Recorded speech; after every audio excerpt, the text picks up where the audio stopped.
समझिएगा कंप्यूटर क्या होता है। ठीक है, लिखते रहिए, परिभाषा हम बोल रहे हैं। ठीक है,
सबसे पहले है इंट्रोडक्शन टू कंप्यूटर, यानी कंप्यूटर का परिचय।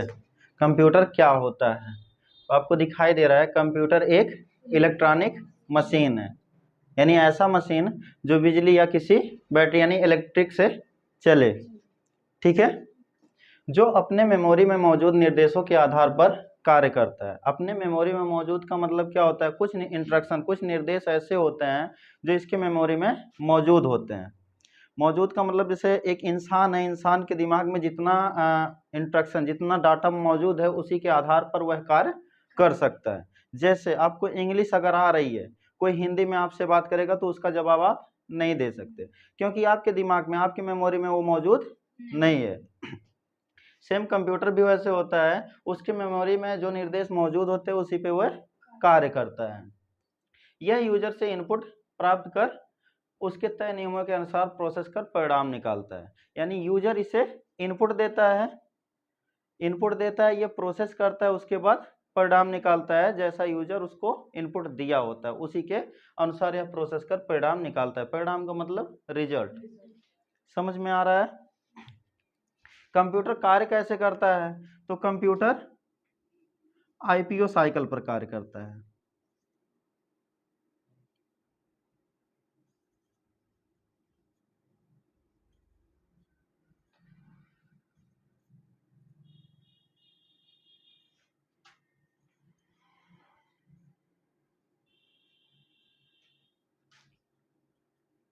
कंप्यूटर आईपीओ साइकिल पर कार्य करता है, जिसमें आई का मतलब इनपुट,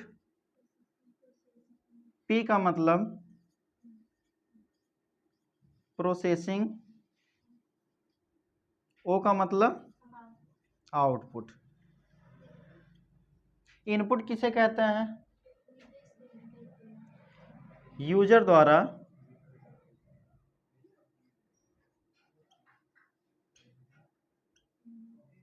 दिया गया निर्देश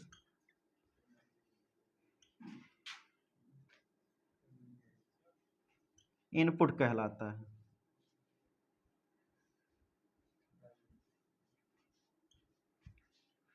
जैसे 2+2, समझ में आ रहा है? यूजर द्वारा दिया गया निर्देश क्या कहलाता है? जैसे यूजर ने क्या किया, 2+2 निर्देश दिया, ठीक है। इसके बाद कंप्यूटर क्या करेगा, प्रोसेस करेगा, यानी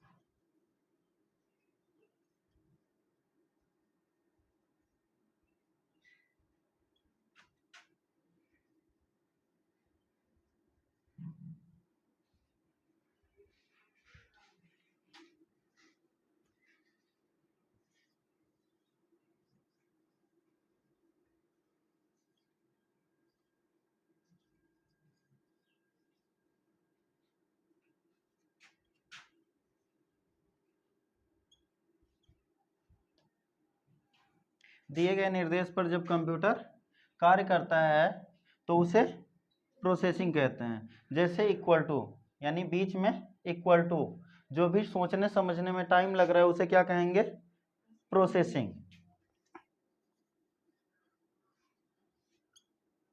आउटपुट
समझ में आ रहा है। यूजर द्वारा दिए गए निर्देश के बाद जब कंप्यूटर कार्य कर चुका होता है तो जो रिजल्ट प्राप्त होता है उसे आउटपुट कहते हैं। जैसे 2 + 2 = 4। समझ में आ रहा है। यूजर द्वारा निर्देश क्या दिया गया था, 2 + 2, 2 + 2। अब कंप्यूटर क्या किया, उसके मेमोरी में मौजूद है कि नहीं है, वो उतने टाइम सोचा समझा। सोचने समझने में जो भी टाइम लगा, यानी कार्य करने में जो भी टाइम लगा उसे क्या कहते हैं, प्रोसेसिंग। इसके बाद आपको क्या प्राप्त हुआ, रिजल्ट, जिसे क्या कहते हैं, आउटपुट।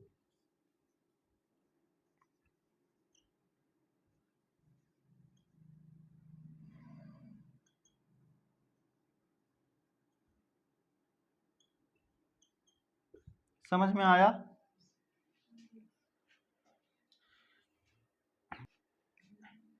अब एक क्वेश्चन पूछा जाता है, कंप्यूटर अपना कार्य किस कार्य पद्धति पे करता है। ठीक है,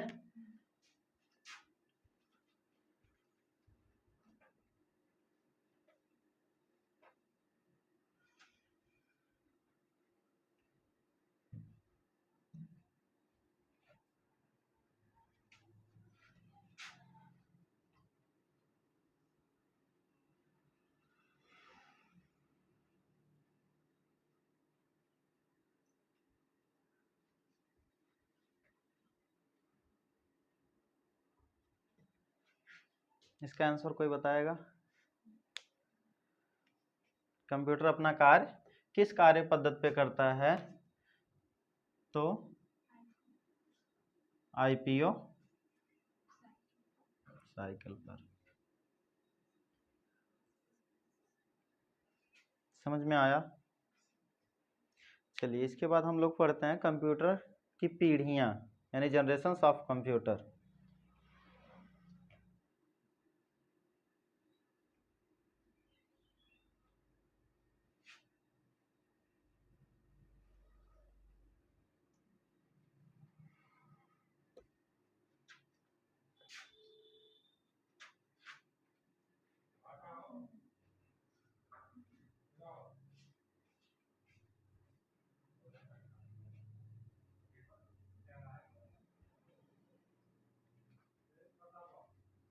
गलत नहीं ना है?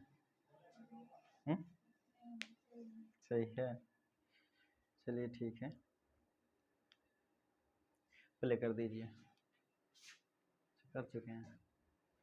जैसे किसी भी व्यक्ति की एक जनरेशन्स होते हैं, ठीक है, यानी होते नहीं है कि पिताजी हैं, उसके बाद लड़के हैं, समझ में आ रहा है? ऐसे कंप्यूटर का भी एक जनरेशन्स है, ठीक है, जिसमें पीढ़ी दर पीढ़ी हम लोग देखते हैं कि कंप्यूटर की कितनी पीढ़ियां हैं। वैसे अभी तक कंप्यूटर की पूरी 5 पीढ़ियां आ चुकी हैं, जिसमें फर्स्ट जनरेशन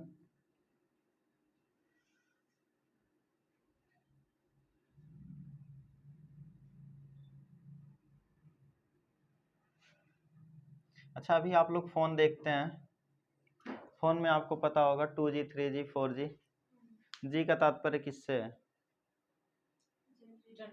जनरेशन से, ठीक है, यानी 3G 4G 5G में जी का तात्पर्य जनरेशन से है। कभी कभी फुल फॉर्म ऐसे भी पूछते हैं, ठीक है। अब कंप्यूटर का फर्स्ट जनरेशन देखेंगे तो इसमें जो समय अवधि दिया है वो 1945 से 1954 तक, ठीक है। अब इसमें टेक्नोलॉजी कौन सा यूज हुआ था, तो टेक्नोलॉजी की अगर हम बात करें, तकनीक की, तो इसमें वैक्यूम ट्यूब यूज हुआ था। समझ में आ रहा है? वैक्यूम ट्यूब, फर्स्ट जनरेशन के कंप्यूटर में वैक्यूम ट्यूब यूज हुआ था, जो क्या करता था, कंप्यूटर को स्लो यानी कार्य करने योग्य तो बनाया, लेकिन कंप्यूटर कार्य स्लो करता था। और बिजली की खपत की बात करें तो बहुत ज़्यादा करता था, लगभग 100 गांव के बराबर बिजली खपत ये एक कंप्यूटर करता था। और फर्स्ट जनरेशन के जो कंप्यूटर थे वो काफ़ी विशाल हुआ करते थे, यानी काफ़ी बड़े हुआ करते थे। उसको चलाने के लिए मतलब एक कमरे में कोई अकेला यूजर नहीं चला पाता था, उसको चलाने के लिए लगभग 2 से 3 यूजर लगते थे। और एक कमरे में जाकर, जैसे एक कमरे में जाकर वर्क किया जाता है, वैसे उस कंप्यूटर में जाकर कार्य किए जाते थे। आई बात समझ में? इसका डिफिनेशन लिख लीजिएगा फर्स्ट जनरेशन का, ये तो पहले ऐसे पूरा पूरा लिख लीजिए, फिर लिखिएगा डिफिनेशन।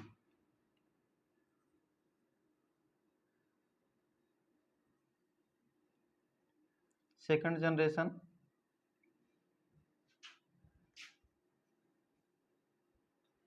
1955 से 1964, जिसमें टेक्नोलॉजी क्या यूज किया गया था,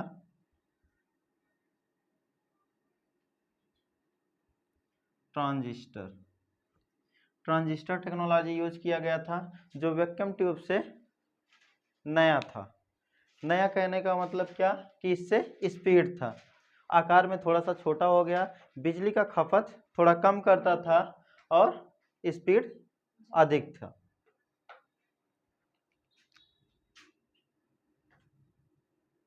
इसी प्रकार से थर्ड जनरेशन आया,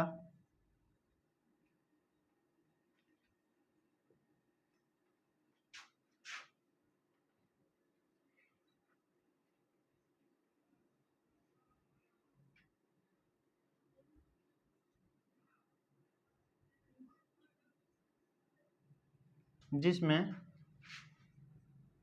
आईसी टेक्नोलॉजी यूज किया गया था।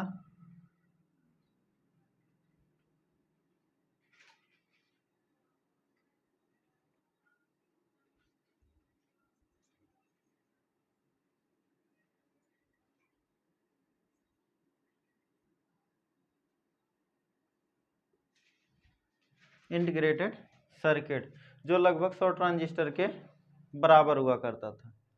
समझ में आ रहा है? एक आईसी चिप लगभग 100 ट्रांजिस्टर के बराबर हुआ करता था।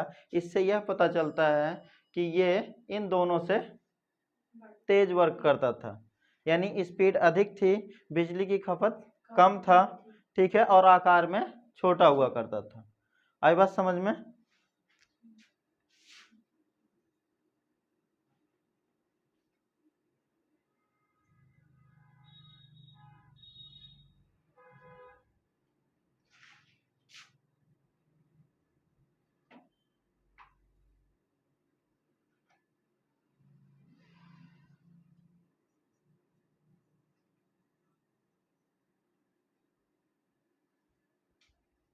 1975 से अब तक है, और इसमें टेक्नोलॉजी माइक्रो प्रोसेसर यूज हुआ।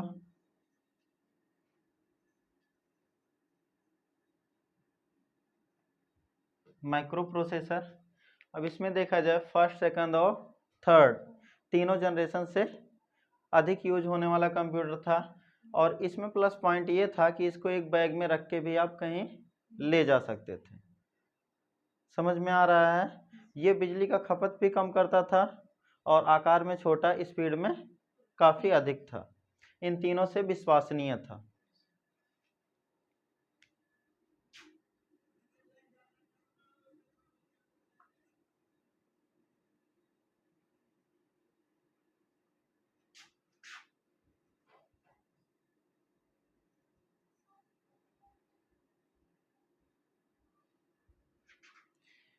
फिफ्थ जनरेशन जो अभी चल रहा है, आगे चलेगा भी, ठीक है।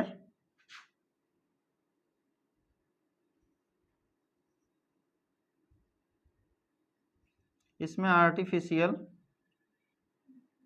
इंटेलिजेंस टेक्नोलॉजी का उपयोग किया गया, जो काफ़ी विश्वसनीय होता था और खुद के आईक्यू का इस्तेमाल करता था। इसमें एक बार प्रोग्राम कर दिया जाता है, उसके बाद ये इंस्ट्रक्शन देने पे ऑटोमेटिक वर्क करते रहते हैं। आज की डेट में कई जगहों पे यूज हो रहा है, जैसे एजुकेशन, हॉस्पिटल, होटल, ठीक है, कई जगहों पे ये यूज भी हो रहा है, ठीक है।